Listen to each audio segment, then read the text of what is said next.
So now I'd like to ask for Shelley Faulks to come forward and talk to us about Indigenous and Refugee Communities Coordinated Care. Thank you, Shelley. Shelley's from Sunraysia Health. She's a registered nurse for over 30 years and has worked at, including the past 5 years, as the manager of the community dental program. Thanks, Shelley. Thanks. That was a really hard act to follow, but fortunately for you guys, I'm not going to sing, okay? So it's something you don't want to hear. Thank you for coming to hear me speak today and share our messages from Mildura. So for those of you that don't know, Mildura is tucked up in the top corner of the state. We border New South Wales and we're about 90 k's from the South Australia border. Not the sort of place you just go through on your way to anywhere, so you may not have been to visit. Our clinic in Sunraysia is an 8-chair public dental clinic that sits within a larger primary healthcare service, Sunraysia Community Health. So Mildura, whilst it has great weather and it has a great river, it really doesn't have great social indicators. So we do have a large eligible population for our public dental services. So now, we said if I get this wrong, just say, oops, so how did I go? Okay, so Mildura has the second largest Indigenous population in rural Victoria, apart from Shepparton, and we're quite a large resettlement area for refugees, in particular the Afghani men. So when we looked at, who we needed to increase our services to at our health clinic, dental health clinic, we thought we could start to do some project work around working with our Aboriginal and refugee communities. So we're fortunate to have a refugee health nurse that works at Sunraysia Community Health, and we also have an Aboriginal health liaison officer. So what better place to start building partnerships to spread the dental prevention and the dental health messages is within your own internal organisation. It's a captive audience, they can't go anywhere. So we started to work closely with Claire and Kate, our Aboriginal health worker and our refugee health nurse, and they were helping us to facilitate appointments into our dental clinic for our priority access, those two priority access groups. So the clients were seeing those people, they were building a rapport with them, so it was just a natural progression for them to start to introduce them to our clinic. So this, it helped facilitate appointments so that the clients were comfortable to come into the clinic.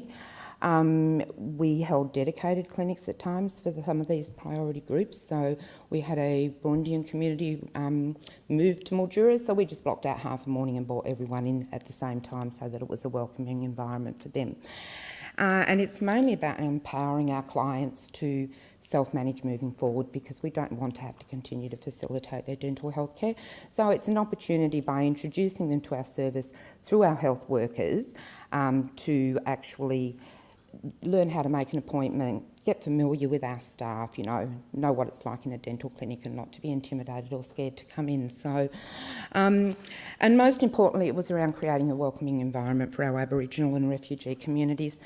I really wanted to put some great intellectual slides in here with some data and some graphs and everything, but I thought it was the end of the day and you probably would have stopped listening. So I put some photos in instead because they're too fabulous not to share. So this is our Aboriginal pole project. These sit outside our dental clinic. The 4 of the poles represent our 4 major health services in the Sunraysia area. Mildura Aboriginal Health Services, Kumiela Health Services, the Mildura-based hospital, Sunraysia Community Health, and the pole in the middle represents the Latchi Latchi Elders, which is the land that Mildura sits on, and our neighbouring Barkinji people. So the significance of the poles as a welcoming environment to our dental clinic is that the same poles are also at the other 4 health services. So they're hand-painted by local artists. Great talking point while they were actually doing the work, and passers-by and people coming into the clinic asking what was going on, and they're really, really quite beautiful. But that created a welcoming environment as far as we know. I've seen those poles at the hospital, I've seen those poles at our Aboriginal Health Service, so this probably is an okay place to be at. So working with our refugee health nurse down at the refugee kitchen garden. So for our Afghani men, a lot of them came over to Australia unfamiliar with our fruit and veggies and also unfamiliar with how to prepare them. So we have vegetable gardens where they learn to grow and then prepare food in their cooking kitchen. So as a dental health service, that's another opportunity for us to partner with the refugee health team and work with the Afghani men to reinforce those messages about healthy eating and also looking after your teeth. And I just love this photo. This is Tula, our certificate for oral health promotion, dental assistant working with some kids from the English Learning Centre. So that's where we started, was, how can we work more closely internally with the people at Sunraysia Community Health? And we decided that we just needed to spread that message further, that the prevention message, it's just too important and too big for us as a community dental program to try and share on our own. We were getting these people in, our team was working flat out, we're working Saturdays, we've got waiting lists, you've got resource utilisation you have to give consideration to. So we just can't do it all on our own. I remember in 2011 we had a really, really huge amount of rain in a really, really short amount of time at home, and it was really quite devastating for a lot of people. There were houses flooded, there were crops lost. And I was driving to Melbourne, and on the side of the road there was a huge puddle of water, and it was probably someone's wheat crop, but in typical Aussie resilience, someone had actually made a fisherman, sat him in a deck chair with his esky and his fishing rod, and he was just going to sit there and fish, and I've gone, way to go. So a few weeks later I'm driving back to Melbourne, the puddle's starting to dry up and the fisherman's high and dry miles from the puddle. I'm like, okay dude, grab your esky and your fishing rod, you may as well go home. When I came back from Melbourne, someone had moved the fisherman back down to the water. And I went, that is so good, that is excellent, because rather than throw your hands in the air and just say, let's all go home, this is way too hard, we moved the boundaries. We went to, where the problem was and found a solution around it. Well, we didn't. I was the one going, dude, go home. But anyway, so Community Health Services were really fortunate in last October that we finally completed our beautiful new building. So it meant 5 sites all came on to 5 of our previous sites all came on board to one large building. So we're a primary healthcare service that has drug treatment services, allied health services, home nursing, counselling, see a wide range of things besides just the people that come and visit our dental clinic.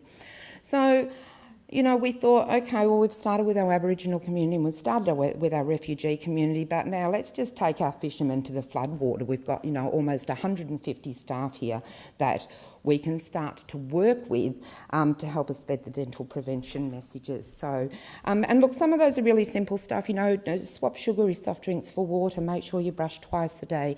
If you're a parent, are you supervising your children's brushing? Are you going to the dentist annually for a check? Do you know how to make sure that you're looking after your teeth? Do you know how to access our public dental clinics? So do you know if you're eligible? So they're sort of messages that we've encouraged our whole of organisation to adopt rather than just, try and get that all out there ourselves. And you don't have to be experts in oral health to be able to just help us reinforce those messages. So the co-location of Sunraysia Community Health Services just brought us a whole heap of new friends to play with. We and executive have supported a whole of service sort of approach to the dental health and dental prevention messages. We work under a social model of health, and that's very much around a health delivery that's taking into account the broader influences on health, so your social, cultural, environmental, economic factors. They address the broader determinants of health, reduce social inequities, empower individuals and communities, provide access to better health care, and create the intersectorial collaboration. So interestingly, while we're out there promoting this social model health, dental health hardly features in it at all. It's just something that if you don't work in this dental field, people just seem to, and I think Deb Cole said this morning, it's like your dental health system is just a total separate system to the rest of your medical health. So we started to work strengthening our partnerships with the rest of our community health teams, taking opportunities with continuous professional development at team meetings and things, telling them what we do and how to access our services, and telling them what they can do to help. So the child health team's made up with, dietitians, social workers, occupational therapists, physiotherapists. So it's about giving them some basic lift-the-lip training, asking them to, show parents and that how to lift the lip, look for whitened areas of decalcification, look for, the start of decay. include dental history on the assessment, and someone else mentioned that earlier, but your worker health checks, your child health assessments, it asks everything except have you ever been to a dentist, So it's about just getting that added on there. It's just that brief intervention where you just, that light bulb moment where if we can just... Yeah, 15 minutes is fast when it's my snooze button. It's fast when you're up here trying to talk too. So, it's around trying to get that heightened awareness, just to get people thinking around, I'm neglecting my oral health, how can I do something about this? Encouraging the child health team staff to, if they child hasn't seen a dentist, perhaps they could walk them out to the foyer and make an appointment at the counter when they're actually leaving. So having posters, stickers, brochures in the clinic rooms, working with all our allied health services. I mean, you can't isolate your oral health system from the rest of your body. If you're seeing a dietitian and, you can't eat properly, if you've got dental pain, so, you can't just always look at, one part of what's going on without looking at that big picture. Our Healthy Together Mildura team's great, so we sponsor the school breakfast program, so we are now going to go home and work out how we can put toothbrushing into the school breakfast program, thanks to the previous presentation.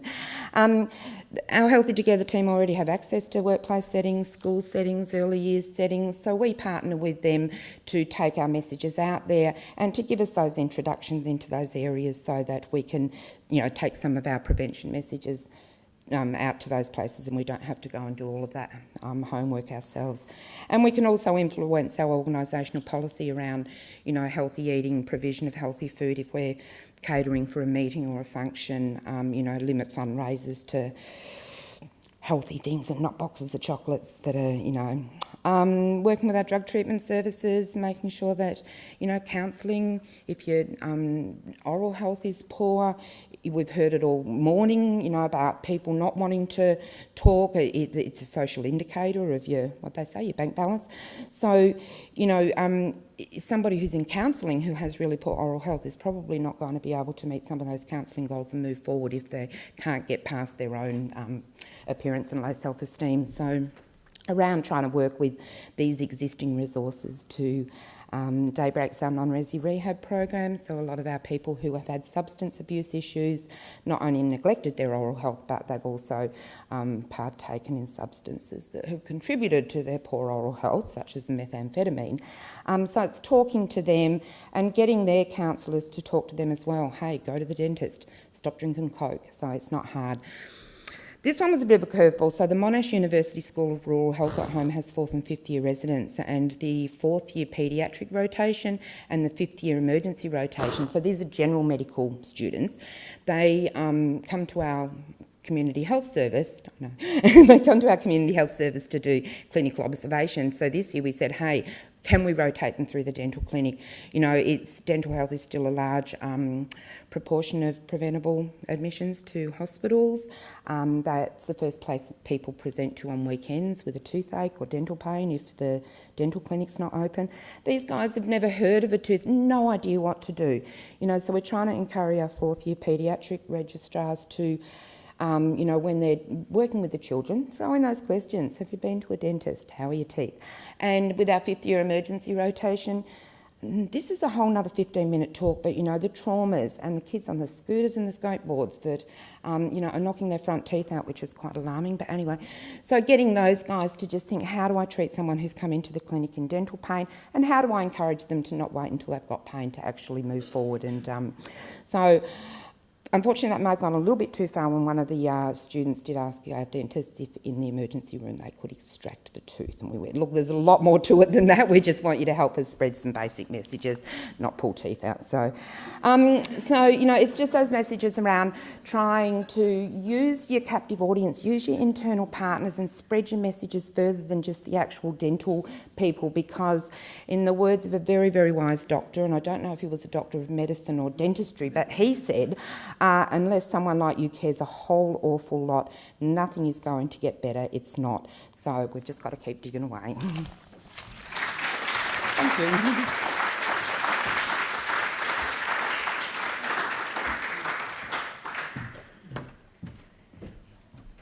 Thanks very much, Shelley, and for sharing the wisdom of Dr. Seuss.